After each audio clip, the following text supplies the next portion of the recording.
जय द्वारकाधीश, जय काल भैरव। तो आज का टॉपिक है आज की उनकी दिल की बातें। ठीक है, we are doing this reading for 4 October यानी कि मंगलवार के लिए। And we got 3 objects over here. पहला ये tarot, second is making magic and third is fortune cookies.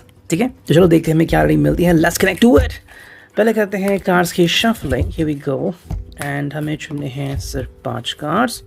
1, ठीक है, 2, ओके, 3, ओके, 4 एंड फाइनली 5। तो 5 कार्ड यहाँ पे आ चुके हैं। देखते अब हमें यहाँ पे क्या रीडिंग मिलता है। तो फर्स्ट कार्ड ऑब्वियसली क्या है, द हाई प्रीस्टेस। वाओ काफ़ी खूबसूरत कार्ड। एंड अगर हम इसकी बात करें तो ये पर्सन आई थिंक काफ़ी मिलनसार नज़र आ रहा है, यानी कि इसके दिल में कहीं पर भी कोई खोट नहीं है। This person is with purest of attitude हमें यहाँ पे दिख रहा है। I think this person supports you. ठीक है, जितना हम सोचते हैं यहाँ पे आई थिंक मोस्टली पर्सन आपको सपोर्ट करता है। एंड मोस्ट इम्पॉर्टेंटली इसको काफ़ी अच्छा महसूस होता है that you are with him और हर। ठीक है, द प्रोसेस का मतलब है कि कहीं ना कहीं आप दोनों एक दूसरे की अंडरस्टैंडिंग करते हो, समानता रखते हो विचारों की, एंड एक दूसरे को सपोर्ट भी करते हो। Does mean both of you are together here. So think यहाँ पे अगर आप दोनों साथ में भी नहीं हैं, दूर है एक दूसरे से, तो भी यहाँ पे आई थिंक काफ़ी अंडरस्टैंडिंग दिख रही है यहाँ पे। ठीक है, थोड़ी सी मैच्योरिटी बढ़ रही है इस पर्सन की, and that is a good thing about it. Because रिश्ता तभी खिलता है जब आप दोनों एक दूसरे को समझते हैं। That is good is happening over here. ठीक है, ज़्यादा कुछ सोचने की ज़रूरत नहीं है, everything is happening pretty good. And यहाँ पे आई थिंक ये पर्सन थोड़ा अंडरस्टैंड करने की कोशिश कर रहा है, और शायद आपको कह रहा है कि थोड़ा सा कॉम्पेंसेट करो, थोड़ा सा कॉम्प्रोमाइज़ करो, यू नो, हो सकता है। सो ये प्रीटी क्लियर है यहाँ पे, that is wonderful thing to see. Second जो कार्ड हमें यहाँ पे दिख रहा है वो है ace of swords. Gemini, Libra, Aquarius, इसमें भी कार्ड आ गया था आदि सबसे लास्ट में, यहाँ पे सेकेंड में कार्ड आ गए। एस ऑफ सोर्ड्स का मतलब है कि कहीं ना कहीं बिगिनिंग है, and that is of pure communication. You know, अगर आप एक रिश्ता ढूंढ रहे हैं या फिर आप फ्रेंडशिप ढूंढ रहे हैं, यू नो, या फिर कोई आपको बहुत दिनों बाद, बहुत महीनों बाद मिल रहा है, तो एक बहुत ही अच्छी शुरुआत है। दैट इज़ बिकॉज कि रिश्ते में एक नई सुबह होना काफ़ी इंपॉर्टेंट है। कई लोग इस बात को भूल जाते हैं, then they got themselves in trouble. तो यहाँ पे क्या इंपॉर्टेंट है, to see the universe. You know, कई बार हम कहते हैं कि भाई सनसेट हो गया है ना, कि रिश्ता ये हो गया वो हो गया, तो अब सनराइज़ करने की बहुत ज़रूरत है। यहाँ पे यू कैन सी दैट कि ये पर्सन ने कुछ आई थिंक अचीव किया है रिगार्डिंग दिस। शायद उसने कहीं से कुछ पढ़ा है या फिर कहीं से कुछ अंडरस्टैंड किया है। बहुत से वीडियोस होते हैं अवेलेबल, उसको देख के शायद लगा कि भाई कहीं ना कहीं जहाँ पे ये गलत था या फिर जहाँ पे ये रिश्ते की अहमियत नहीं समझ रहा था, अब ये इसको अंडरस्टैंड कर रहा है पूरी तरीके से। S of sword depicts new beginning, एक नई शुरुआत। अब ये शुरुआत किसी करियर में हो सकती है, यू नो, कोई नई फ्रेंड बना सकते हैं, एक नया लव चैप्टर शुरू हो सकता है, लव लाइफ में एक नई शुरुआत हो सकती है। So that is another thing to know about it. ठीक है, थर्ड जो कार्ड है वो है 3 of pentacles, Taurus, Virgo, Capricorn, earth sign, मिट्टी तत्व। ठीक है, अगर हम इस कार्ड की तरफ फोकस करें तो क्या नजर आता है, कहीं ना कहीं पे इट्स ऑल अबाउट कि what are you looking for exactly, है ना। यहाँ पे काफ़ी इंपॉर्टेंट है कि हमारा फोकस बनाए रखना, और ये आप दोनों की तरफ से होना चाहिए। फोकस इसीलिए है कि कहीं ना कहीं इस पर्सन का जब फोकस हटता है तब आई थिंक आप उन्हें क्लियर नहीं करते। That is your responsibility, that is your duty. कि भाई जब भी आपको लगा कि इनका फोकस हट रहा है या फिर कहीं ना कहीं आपको लग रहा है कि फ्रेंडशिप लूज़ हो रही है या फिर लव लाइफ में थोड़े बहुत चेंजेस आ रहे हैं, सो क्यों आ रहे हैं?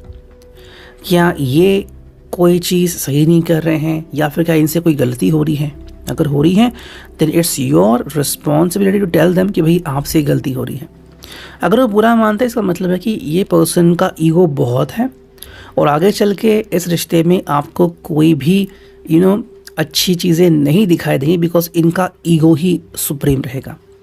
आपने ऐसे कई सारे रिश्ते देखे होंगे, कई सारे घर देखे होंगे जहाँ पे ईगो इतना बड़ा होता है, फिर चाहे वो हस्बैंड का ईगो है, वाइफ का ईगो, यू नो, बाकी सब इनके सामने झुक जाते हैं। इसको हम एक प्रॉपर लव लाइफ बिल्कुल भी नहीं कह सकते। बिकॉज दिल की बात है तो यहाँ पे काफ़ी इंपॉर्टेंट है कि अगर ये पर्सन दिल से सोच रहा है तो अपनी ईगो को कंप्लीट अंडरस्टैंड करेगा और उसका दमन करेगा, ना कि उसको राइज करेगा। ये जो कार्ड यहाँ पे वो है 8 ऑफ सोर्ड्स। वाह, कार्ड बिल्कुल सुबह की तरह ही आ रहे हैं। एंड जो फाइनल कार्ड है वो है टेम्परेंस, यानी कि भाई सेकेंडरी का कार्ड यहाँ पे आ चुका है, तो ये काफ़ी सही बात है। तो 8 ऑफ सोर्ड यहाँ पे आ चुका है, मतलब कहीं ना कहीं इस पर्सन की हम कहें कि भाई अनुशासन में थोड़ी सी कमी है। एंड मोस्ट इम्पॉर्टेंटली कहीं ना कहीं आई थिंक इनका जो साथ दे रहे हैं जो लोग, तो चाहे वो फ्रेंड्स हो या फिर उनके आजू बाजू के कुछ लोग हो, कहीं ना कहीं फैमिली भी आ सकती है इफ़ यू आर मैरिड, तो वो शायद इनको कोई गलत पट्टी बढ़ा रहे हैं। ओके तो ये गलत पट्टी के वजह से ये पर्सन, बिकॉज आई थिंक आप में से जो लोगों को ये कार्ड रेजोनेट होगा वो कह सकते कि भाई यस ये पर्सन तो अच्छा है लेकिन अभी किसी बुरी संगत में है। कहते लगे अक्सर कि किसी को बुरी लत लग जाती है, लाइक ड्रिंकिंग एंड स्मोकिंग वगैरह वगैरह, हालांकि कोई ज़रूरत नहीं होती उस चीज़ की, लेकिन लग जाती है। एंड देन यू सी कि चेंजेस हो रहे हैं इस व्यक्ति के अंदर, तो बिल्कुल वही हो रहा है यहाँ पे। 8 ऑफ सॉर्ड क्यों आ रहा है, हमने तो देखा एस ऑफ सॉर्ड भी है यहाँ पे, मतलब नई शुरुआत है। तो ऐसे में अगर एक गलत व्यक्ति के ऊपर ट्रस्ट कर रहा है तो ये उनके लिए भी और आपके लिए भी तकलीफदेह होने वाला है। हालांकि जो नेक्स्ट कार्ड है वो है टेम्परेंस, कहीं ना कहीं पे ये आपकी अगेन जिम्मेदारी बनती है कि इनको समझाए। मैं ये नहीं कह रहा हूँ कि carry on continue your relationship जो कि पैथेटिक बन चुकी है, ठीक है। अगर आपको लग रहा है कि आप बस सर्वाइव कर रहे हो, सफ़र कर रहे हो, तो फिर मैं कौन मतलब को कहने वाला कि भाई कंटिन्यू दिस रिलेशनशिप, बिल्कुल नहीं, ये आपके ऊपर है। बिकॉज देखो रिश्ता हम इसीलिए जोड़ते हैं ताकि हम खुश रह सकें, ना कि दुखी रहने के लिए। सो टेम्परेंस सैजिटेरियस का साइन तब आता है जब हमें लगता है कि हाँ कहीं ना कहीं पे सही बातें सही चीज़ें होनी चाहिए। आपको 2 कप दिख रहे हैं जहाँ पे कनेक्ट हो रहा है पानी से 2 कप, तो ये बेहतरीन रिलेशनशिप है। अगर इस रिलेशनशिप में हमें बहना नहीं दिख रहा है, फ्लो नहीं दिख रहा है, इसका मतलब है कहीं ना कहीं कोई गड़बड़ है।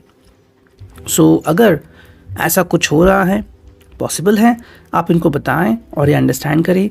अगर ये अंडरस्टैंड नहीं कर रहा है तो आप कुछ दिन तक इनसे बात करना बंद कर सकते हैं।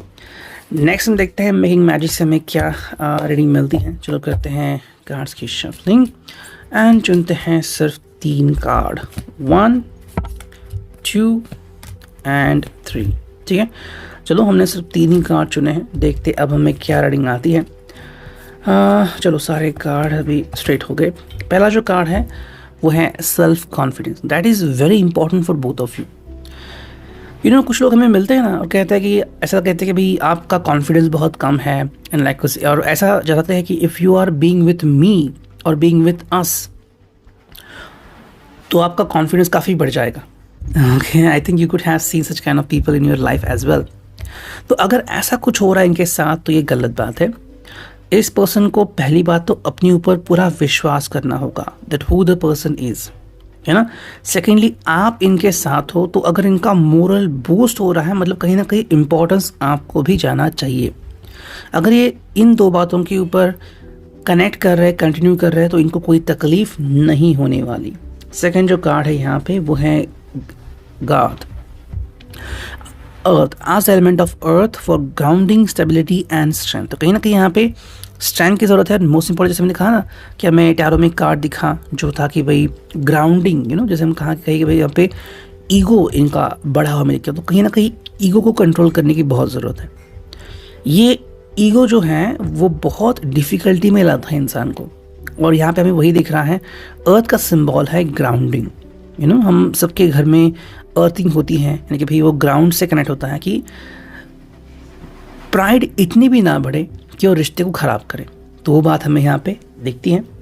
जो थर्ड कार्ड हमें यहाँ पे दिख रहा है वो है टाइम टू शाइन। अगर आप दोनों जुड़ते हैं एंड एक बहुत ही अच्छा बेहतरीन कपल बनता है। You would have seen some photos कि फैमिली गई हैं 2 लोगों की, 4 लोगों की, 6-8 लोगों की खाना खाने के लिए, मस्त एकदम खाना खा रहे हैं, एंजॉय कर रहे हैं, घूमने जा रहे हैं। ये क्यों होता है? Because they are happy together. वही बात हमें यहाँ पे अंडरस्टैंड करनी है। अब देखते हैं फाइनली जो कि हैं फॉर्चून कुकीज़, यहाँ पे हमें क्या रीडिंग मिलती है। चलो करते हैं कार्ड्स की shuffling and here we go, ठीक है। चलो मैंने किया ये शफल और चुनते हैं सिर्फ 2 कार्ड्स। चलो ये आ गए हैं 2 कार्ड, देखते हैं हमें क्या रीडिंग मिलता है। पहला जो कार्ड है वो है ट्विस्ट एंड टर्न्स। तो कहीं ना कहीं इस रिलेशनशिप में या फिर अभी फ़िलहाल कुछ प्लान्स हैं जो वर्क कर सकते हैं और कुछ प्लान्स बिल्कुल वर्क नहीं करेंगे। सडनली कोई चीज़ उभर के आ सकती है। So that is the twist and turns. मतलब जो भी प्लान्स आपने शायद दिन भर में बनाए हैं वो शायद ट्विस्ट एंड टर्न हो सकते हैं। So prepare for this. जैसे कहीं बाहर मिलना, अचानक कोई काम आ गया या फिर किसने कहा और आप अपनी वो काम टाल दिया या फिर आप इनसे मिल नहीं पाए, तो ऐसा भी आज दिन भर कहीं ना कहीं हो सकता है।